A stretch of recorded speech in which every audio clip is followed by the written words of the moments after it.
What's up, everybody? It's Man of Low Moral Fiber here. My name's Luke, and in this video, my friend Striker and I will be taking out the Overpower Level 8 Ancient Dragons of Destruction. We will both be using a Melee 0 build. The first dragon we're going to bring down, once they're summoned, is Helianth. Helianth is very picky about where it lands on the stage, so we try to give it a lot of room by standing near the back or the middle of the stage, so that hopefully it won't fly around in circles, preventing us from doing damage to it. All three other dragons targeted me to start, and I actually caught Slag there from boost attack. Because of that, I will not be able to strip my shield for that first execute. I'd say that's one of the hardest things about fighting the Ancient Dragons with a Melee 0 build, is that you cannot strip your shield every time that you would like to, because boost will have you slagged for quite a few of those times. It's got a very accurate slag attack that you can't really always know where it's coming from if you're facing a dragon that's on the stage and it's above you. And because of that, you can get slagged very, very easily, and when you might not know it. So you have to keep a very close eye on if you're slagged or not before you strip your shield with a shock grenade. After a certain amount of time of being down on the stage, dragons will get up in the air again and fly away. We'll always try to bring down Helianth instead of another dragon, especially Boost, because if we brought down Boost, then it would level up all the other dragons, and that's really a worst case scenario type deal. Obviously, we'll want Slag on all the dragons as much as possible, because it will help our burst damage quite a bit. Get as many kunai boosted executes as we can on the dragons. Obviously, since they've readjusted the way the Death Mark and Death Blossom skills stack, it actually works out very favorably for me and Striker playing 2 zeros with Death Blossom.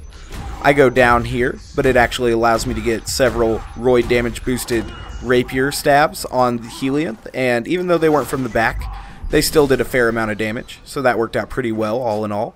Again, we'll try to get Helianth to land instead of any other dragon. It's usually the dragon that you do damage to while they're all up in the air that will land.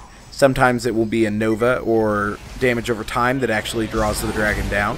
So it's very lucky if you're able to get every dragon that you want to come down, because sometimes that can actually be one of the most difficult parts of the fight as well. Sometimes the dragons will do weird things where they kind of run away from you like that, and it's just something you have to deal with. The dragons are kind of buggy and glitchy by nature.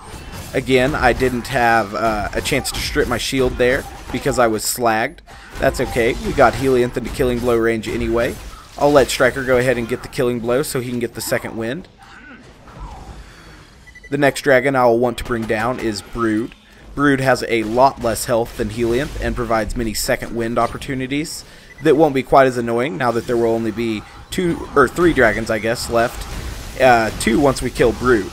So that will actually be very good, because if one of us goes down, we'll be able to get an easy second wind via melee or a rocket launcher shot off of the little dragons. So that will actually work out very well. Once you have Helianth or Incinerator down, either one of them, the fight goes a lot smoother, especially if you didn't manage to not have any of the dragons level up in the process. Might have used like a quadruple negative there, that was a mistake. Basically, as long as you didn't level up the dragons and you were able to kill either Helianth or Incinerator, the hardest part of the fight's over at that point. You've definitely got a pretty good handle on it. Now that Brood's in killing blow, I'll go ahead and get an execute to take that out. I want to start on Incinerator now instead of Boost, like I sometimes do with my sniper runs, because I do not have the DPS that I do this far into a sniper run, that's for sure. Usually at this point I'd have over 100 stacks of critical ascension, or very much more if I pre-stacked. So we're trying to bring down Incinerator first so that it will not be leveled up while we try to push it into killing blow range. Leave the second wind dragons kind of just chilling. They are kind of a nuisance though, but we do want them here just in case we have to go in to fight for our life and get a quick second wind. Go ahead and get Slag on Incinerator and Kunai. Try to get a good execute on it there. Our 2 executes were actually able to do quite a bit of damage to it. He's kind of blocking the access to his rear area at the moment, which is preventing us from getting some backstabs.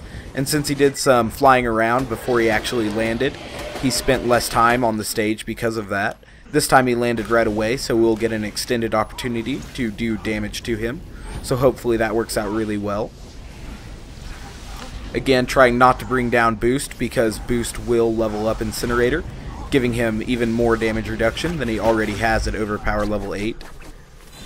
Again, with the recent adjustment to Kunai, with 2 zeros you can get up to a 160% damage increase, or a 2.6 damage multiplier, and that's really, really big. That definitely affects our burst damage quite a bit more than if we were only able to get 20 extra percent there. Had to do a quick execute there because I had slag and my shield was actually depleted. If I would have waited longer in my Deception, I would have got a larger boost from Deception, but I would not have got the Roid bonus. I have a video on how all the Melee Zero formulas work, where I explain the formula and different ways and applications you can use it and stuff. And I think that video will help you better understand Zero's Melee formula if you don't yet. But that's what I'm talking about when I'm trying to get the Roid boost and gaining further boost from Deception the longer I go into it. I explain all of that there. I realize that not everybody knows all that. It's actually a fairly complex and kind of convoluted formula where not everything accounts for what you might think it does. So I'd give it a look. I'll leave that link in the description. Anyway, we did bring down Boost now, but it's actually not too big a deal because we've already pushed Incinerator so close to Killing Blow range that leveling up, which gives him a higher health pool, might have actually lowered his health to where he is in Killing Blow range.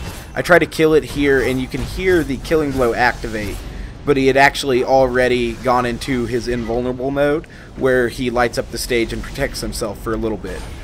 But once he's out of that, one execute will kill him and we'll move on to finishing off Boost. Obviously, once you get down to just Boost, the fight is pretty much over. It won't be too hard after that. Boost can't be slagged though. Luckily, it has very, very low amount of health, less than any of the other dragons. Get the Kunai boost on it here since that's our only really large multiplicative damage boost, other than Backstab, I guess. Just waylaying on it now and not doing too much, but once we do get our burst damage from the execute, you'll see the health jump quite a bit. One more landing, we should be able to get it into Killing Blow range. Switch to the grounded Height of Terramorphous here because I don't want to accidentally kill myself with the Chain Lightning this late in the fight, obviously. I use the inflammable Height of Terramorphous for the start of the fight to protect me from Incinerator's damage over time, which is another very, very dangerous part about this fight, and I'd recommend an inflammable shield while Incinerator is still alive. Got it in Killing Blow range almost now. I know that I'm going to kill myself with this execute because I threw a bunch of kunai, but I wanted to steal the Killing Blow from Striker just because I thought it'd be funny. Anyway, thanks for watching, guys. I do appreciate it. I'll be sure to leave a link to Striker's channel in the description as well. If you guys haven't yet, please take the time to subscribe. I'd appreciate that. Otherwise, thanks for watching, and I hope to catch you next time. Bye, guys.